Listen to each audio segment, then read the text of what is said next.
Good morning! Kami ay gumagawa ngayon ng costume ng aking baby girl.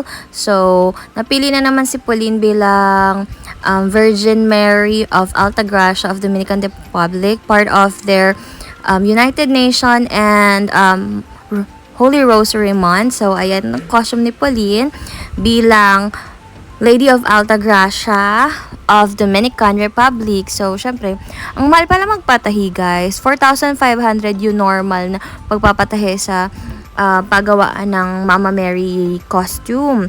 Yung para sa mga Santo and Mama Mary ba. Ayan. So, ngayon, ang ginawa namin, naghanap na lang kami ng tela na medyo malapit sa ipoportray ni Pauline. So, ayan siya. Bumili kami na medyo makintab-kintab na blue. Tapos, bumili kami ng satin na gold. Tsaka tong gold na sa gilid. And, of course, yung star patches and yung maliliit na stars. Ayan. Glinugan ko lang yan, guys. Hindi naman siya hindi siya mahirap gawin. Medyo madali lang siyang gawin. Medyo madami lang kasi at matrabaho. Kami lang yung nagtahi nung gilid, nung gold, and then pati pinagsama namin yung gold and blue na tela. So, ayan na siya. After naming matapos with the crown, of course. And this is it! Ang final, ang competition proper. So, ayan na si Pauline. Mag-ramp na siya. Actually, papakilala sila isa-isa.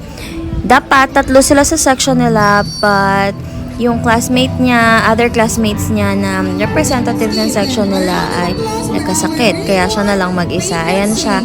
As Mary of Altagracia. Ayan na siya. O, diba? Naka-rubber shoes pa yan. Kasi akala ko hindi makakita. Yung pala nakita pa din. Pero, okay lang. Maganda naman siya. For me, at least nabigyan namin ng justice yung yung costume niya kahit papano. Medyo mabigat yan. Pati yung corona niya. Kasi parang totoong corona siya, gold. Tapos ginawan ko lang siya ng ng headband para mag-fix yan sa ulo niya. Ayan na siya. As Lady of Altagracia, the protective and spiritual mother of Dominican Republic. O, diba? O, ayan siya. Month of the Holy Rosary. Parang pinagsama na nila yung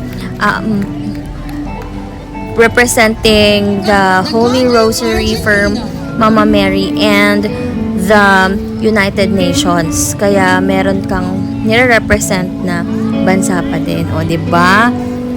Ang cute nga nila, guys. Ang gaganda ng mga costume ng iba. Actually, for me, okay din yung mga costume nila. Pero, of course, dun tayo sa bias natin. Sa costume ni Pauline tayo. Kasi tayo may gawa niyan. Sino ba naman ang unang pupuri sa gawa mo kundi ikaw din, di ba? Cute nila. So far, ayan siya. And, eto nga pala ang mga clips, mga pictures. Ayan, habang rumarampa siya kanina. Ayan siya sa stage. And this is the final look. Thank you guys for watching.